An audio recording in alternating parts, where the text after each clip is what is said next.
Hello, everyone, and welcome to this episode of Healing Conversations. My name is Einav Avni with Untangled Coaching and Untangled Healing, and with me today, Parul Sharma. Parul, hi, so lovely to have you here. Hello, hi Einav. So nice to meet you, to see you here, and so nice to be here as well. Thank you for joining me, or us. Tell me a little bit about you. What brought you to where you are today? Hmm. Long story, but a very interesting one for me at least because till like 3 years ago, I had no idea that I wanted to become a life coach or I wanted to go into holistic healing or that spirituality would be my way forward. But just like it happens to most of us, it's like my life. There were a few events that happened in my life, and um, it was just until like a couple of years ago, I was living in a state of why me? And, like I lost my mom when I was 11 years old. Then I was diagnosed with a congenital problem. I had a few amputations in one of my foot, like my right foot. I had this problem called keratoconus diagnosed in my left eye, which kind of led to like partial blindness. And so I would just sit and think about how I wouldn't feel good about myself and my life, and then how, like, what was the purpose for these things. And I think that obviously led me to a lot of questioning constantly. And for a long time I did not feel like I was good enough and I was worthy, and I just used to feel very trapped with it because of myself, because I didn't have that confidence, right? So, Mm. anyways, I started doing different things like past life regression, going for all these tarot workshops, working with a coach myself. And I think one thing just led to another. And then, like the whole world knows, Melbourne in Australia had the longest lockdowns in the world, right? In 2020, 2021. So Mm. we were in lockdown, and I think that's when like things started to shift inside me. And I decided to become a yoga teacher. I decided to quit my job, start a life coaching business. So fast forward to now, I'm here today. I have worked on myself in my own empowerment, my own healing. I've worked with a lot of different modalities. And with that, I've seen the power of uncovering our trauma and our fears, and even stuff like limiting beliefs and all. And how, when we do that, our confidence begins to shine because we start to embody more of our self worth. Mm. So that's why I decided to become a confidence and empowerment coach for women. And that's what I've been doing since last 2 years. Amazing. And tell me a little bit more about this trauma and the pain that we go through, because the first thing is that trauma, when I hear the word trauma, it definitely feels like it has to be something really big. But Yeah. actually trauma is not, right? It's anyone has traumas all the time. We suffer from traumas. So how do you deal with trauma? How do you help your clients to identify the traumas and then to bring them out into the open or process them in a different way? Yeah, great question. First of all, you are so spot on that trauma is not the big T trauma, not just the big T trauma that happens to us. Mm. Like, we don't have to lose someone important. We don't have to go through a devastating breakup. Things can be like, it can start all the way from our childhood when our parents honestly, genuinely could not give us attention. And they said things which were told to them when they were growing up. And let's say the love was conditional, or let's say that we didn't feel heard or loved when we were doing something innocent and just being ourselves. So all of those things can also manifest in us as trauma and impact us in ways that we can't even imagine. So I like to look at trauma as something that's very common, that's very natural. It's in all of us, it's not a big deal. It's just something that needs to be looked at with a lot of compassion and a lot of curiosity. So that's like the first thing that I tell my clients, that look, if you feel like something's stopping you and if you feel like something's making you feel stuck, anxious, blocked, let's start to look at the beliefs that you have. Let's start to look at the stories that you're telling yourself. Let's start to understand.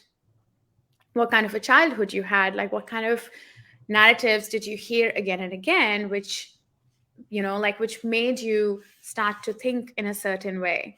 So besides that, I use different modalities. Like there is EFT, emotional freedom technique, which is amazing. It's basically tapping on the key meridian points in our body. Of course, you would know about it, Einav. And that is what that does, is that it releases a lot of stuck emotions from our body. And again, like I use that because while training for that, I happened to release a lot of guilt, anger, and fear that I was holding in my body when I lost my mom, because I felt responsible that I could not save her as the oldest child. So I Mm. had a lot of guilt trapped in my body. And I released it over like 6, 7 sessions. And once that was released, I felt like it was this new, lighter me who was way more confident, way more embodied. So there's emotional freedom technique, there's definitely NLP, which is neuro linguistic programming, which in which timeline therapy, a lot of people would have heard about it. You go, you kind of like go beyond in time when something traumatic happened, and you try to extract learnings out of that event. You see what was it trying to teach you, and how can you integrate that in life right now. um, there's also inner child healing, there's somatic work, because we store all of these emotions and trauma in our body and we Mm. keep suppressing them, which is why they get trapped and they manifest as diseases, or they manifest as, like spontaneous anger, or like bouts of rage, or like having blackouts when you're doing things and you don't even know what happened. That's because of all the suppressed stuff in our body. Yeah. Yeah. Yeah, it's incredible. And actually, as you were mentioning all these methods, well, you mentioned EFT, and just a couple of weeks ago, we had a guest speaker that she was working with EFT, and that was a little bit surprising for me, I guess, because when I mm, many years ago, 20 years ago, had an experience with EFT, it wasn't helpful. So that Mhm. was my first impression, or Yeah. memory of EFT. But when I was doing the demonstration with Monica, what surprised me was that she was really not saying, it wasn't about affirmation. It wasn't about even though I'm feeling sad, I'm, looking forward to a good life and I accept whatever and all of that. Actually, she was working with me with fears, because we were talking about reaching out for people with chronic pain, because she was doing a demonstration on me. So it was really interesting to talk about the fear, and to talk about everything that was actually, you know, going on in my mind, or in my, in my body, without me actually realizing it. So it was really powerful. And so, yes, I have heard of it, but it's only recently that I've had this experience, understanding how incredible this method is. Yes. Um, and NLP. I mean, I'm also master practitioner of NLP and timeline therapy, but I think timeline therapy is not something that people have heard of as much as they have of NLP. Yes, Yeah. true. So Yeah.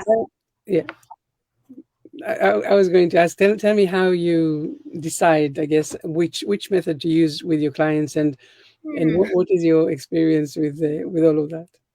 Yeah, interesting.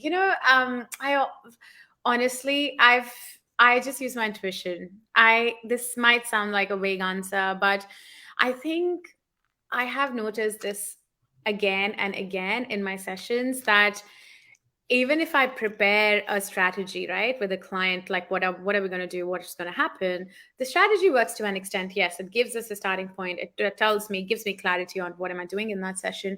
But more often than not, it's literally what flows through me that the client needs at that time, that has been time and again, like just so accurate that I didn't used to believe in it, but I now am such a big fan of letting my intuition guide me. So, but at the same time, of course, like I was recently working with a client who had, like, we started looking at her relationship issues, and then, like we hit a little roadblock because she stopped having her period. And this was also the time when she was really trying to set up her career and her business. So we were working. So anyway, so we started looking at the stresses in her life, and what was going on in terms of anxiety, stress, burnout, or her emotions. And from that, we obviously started the session while chatting, but then I suddenly thought that it's tapping will probably help her loosen up, because often what we are thinking or what the client is thinking consciously is not the real reason, right?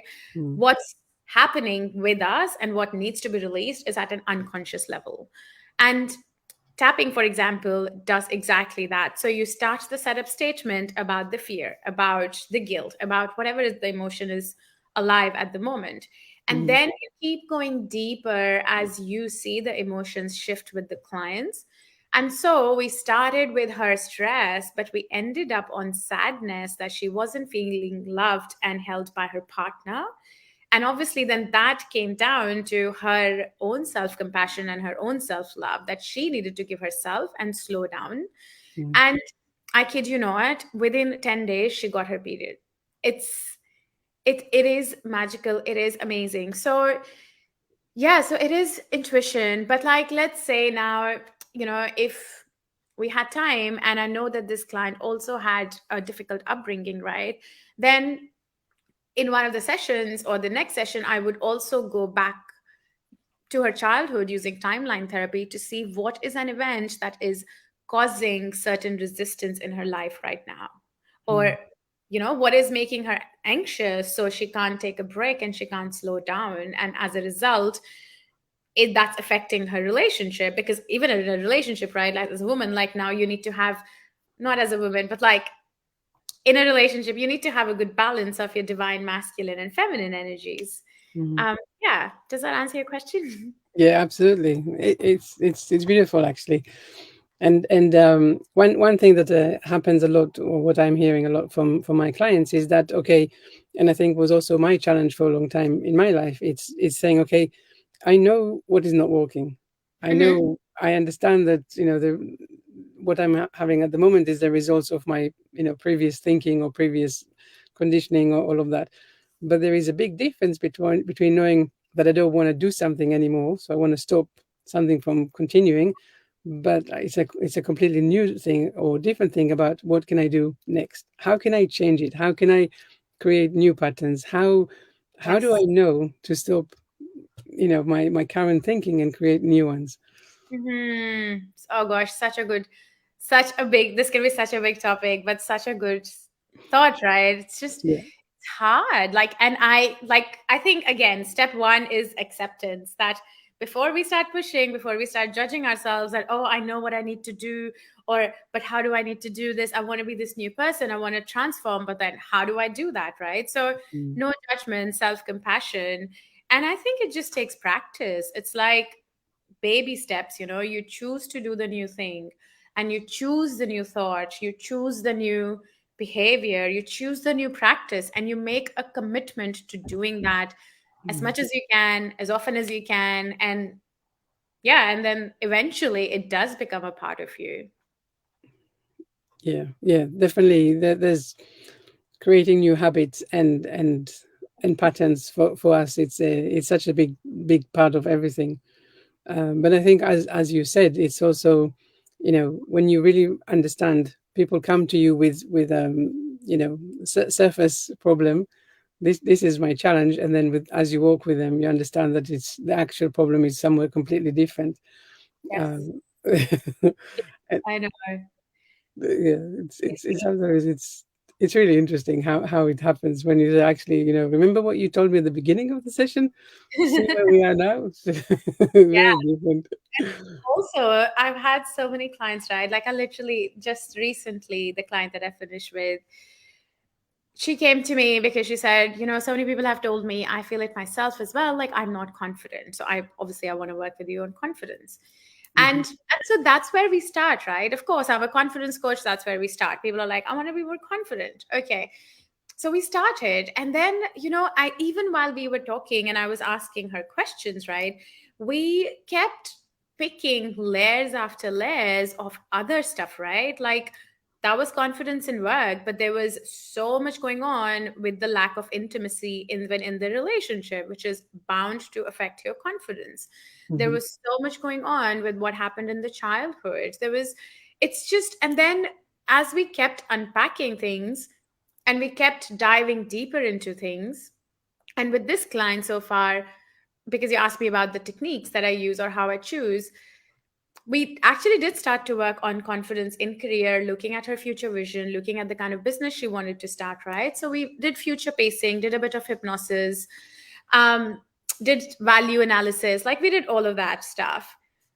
But then by the end of second session, she said, you know what, confidence is not even a problem anymore. The problem was the lack of clarity, and the problem was like not knowing how my patterns were, how my thought process was keeping me stuck. And Mm. so even with that awareness, I was so like happy to see that the problem started to shift, and then a deeper desire to understand more and to clear more started to come up, right? So Mm. often these things are just surface level because that's our conscious mind, and I often look at it as like, okay, this is the wall, this is your conscious mind, and then there's so much going on behind this wall. So then we have to, okay, we look at this, but then we really have to dive into this that's happening behind this wall. Yeah, absolutely, absolutely. So tell me a little bit, people listening or now or the replay, what can they, what is something that you can tell them or advise them or give them a message to help them to make more sense of things that they're going through in their own lives? Hmm, I would say this is a big question.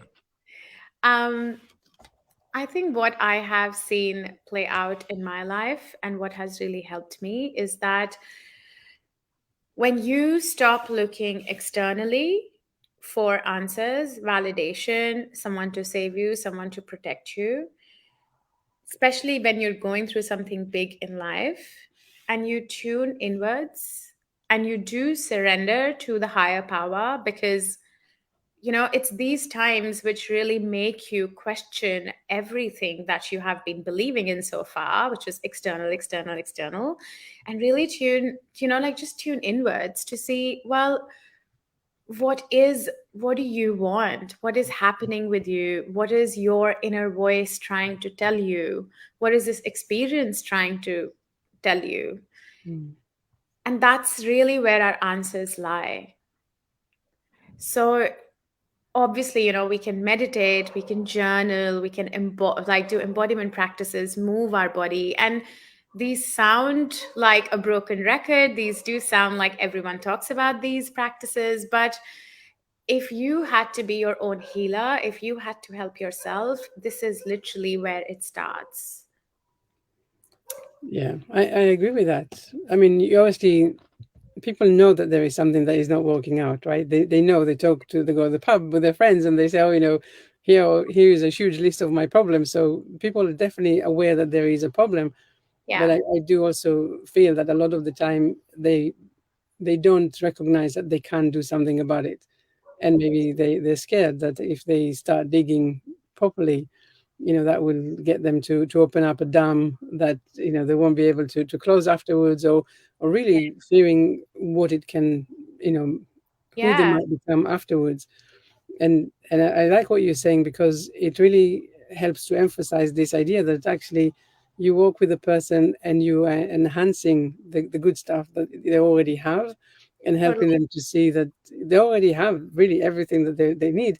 It just became a little bit cluttered, along Totally. the way. Yeah, and again, again, amazing. Like, so cool that you said that, because the same client told me, like after our second session, she said, "What's happening? It's like I'm answering my own questions." And as a coach, sitting there and guiding someone and literally seeing them being able to understand the process, I was like, that's exactly what my purpose is here, right? Like, I help you go in the right direction. I don't have your answers. I might Mm. have some of them, but you still have to be able to understand those answers, which is where seeking help, like from people like you and me, helps. It helps to give you direction. It helps to show you a different way, a different approach to your problems. And it always helps to have someone in your corner when you're going through a time which, in which you can feel isolated, unhappy, all of those things, right? So it does help to have someone in your corner. But we are really just going to guide you to your own answers and, to your own strength and to your own self-worth. So that's, again, it's like it all does ultimately come down to you. Yeah, absolutely. And I was just going to say that, as you were talking, what came up for me was something along the lines of, actually, in the same way that when you journal and you're using different, nerves, and everything in your head even is using something else, from moving something from your thoughts inside of your head to onto the paper.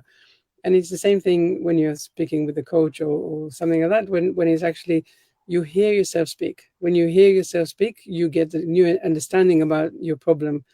But the Yes. other thing is, I constantly say to my clients, I hear you, I hear how you speak to yourself, and my God, you're not nice to yourself. I mean, you're Mhm. so harsh and you're so unkind. Yes. And why? So it's Oh, so, it's totally. very, Even simple things like I often tell my clients, even simple things like, let's say you did something and it was like silly, and you'll be like, oh, idiot me. No, like I never talk to myself like that. And I think when you start to switch that language, or when you stop calling yourself, oh, I'm just dumb, I'm just silly, I'm clumsy, I'm used to this, yeah, just my luck. This always happens to me. Shit always, like shit always hits the roof. This, and it's the thing with NLP, right? It's like when we switch our language, we start to shift our actions and shift our life. yeah, So yeah, like you have to be your own biggest best friend. Like, would you call your friend an idiot? Would you call your friend dumb, silly, stupid if they made a little mistake? No. yeah, It's, and just even understanding, I think that, look, life isn't about perfection. Life isn't about one straight line to like, this is my goal and I'm just going to keep going straight and, like a one hit wonder. Life is really just about lessons. And if you do something doesn't go well, great, well, what can you learn out of it? Just yeah, thank God, thank the life, thank the universe for this opportunity where you could try something and learn from it and improve. And when we start to, like, I guess, switch our mindset for these things, you really start to enjoy the journey, and you really start to then even enjoy your own company, like start seeing yourself as this beautiful, magnificent being. Like, look how amazing it is to be here and be living life like this. yeah. Totally agree. And yes, if anyone is here is listening, then please, my thing is always, as you said, be kind to yourself.